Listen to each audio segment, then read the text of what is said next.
ভোর সকাল হয়ে গিয়েছে ফাইনালি। এখন আমি যাব আমার ভাইয়ার বাসায়। 2 দিন হয়ে গিয়েছে ফ্র্যাঙ্কলিনের বাসায় আছি।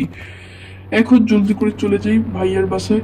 ট্রেন তো অনেকদিন পর আসবে তো, তাই চলো জলদি করে ভাইয়ার বাসায় চলে যাই। আমার ভাইয়ার বাসা এখানে অনেক কাছেই।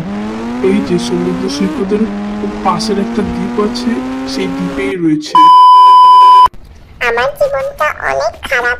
আজকে মনে হচ্ছে যেন শীঘ্র পেটের কাছে চলে যায়। এই শীঘ্র আমাকে খা। আল্লাহ, আমার অনেক ভালো কিছু জলদি করে পালা পালা পালা। আরে বেঁচে গেছি তো। আমার মা বাবা কেউ বেঁচে নাই। আজকে আমার ইচ্ছে করতেছে মরে যাইতে। চলো, আজকে আমি গাড়ির চাপায় মরে যাবো।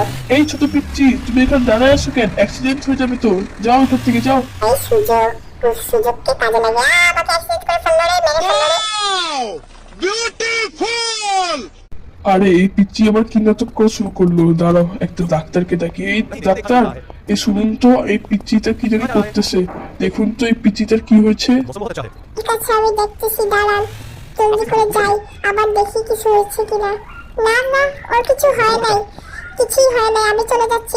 ঠিক আছে ডাক্তার, এই পিচ্চি তুমি এরকম করলা কেন? হ্যাঁ, এখন যাও। আঙ্কেল, আমার আসলে কেউ নাই। আমার নাম সিনচান লোহারা। আমার বয়স 5। আমাকে আপনার বাসায় নিয়ে যান না। আপনার নাম কি? ঠিক আছে যাও, তোমাকে কিছুদিনের জন্য নিলাম। আর এমনিতে আমার নাম হচ্ছে ফ্র্যাঙ্কলিন কুমার। চলো এখন জলদি করে তোমাকে বাসায় নিয়ে যাই। আমার ভাইয়ের বাসায় নিয়ে যাই তোমাকে। ওইখান থেকেই আমি তোমার বাবা মাকে পরে খুঁজে দিই। আরে সত্যি, আমার কোনো মা বাবা নাই, মরে গেছে।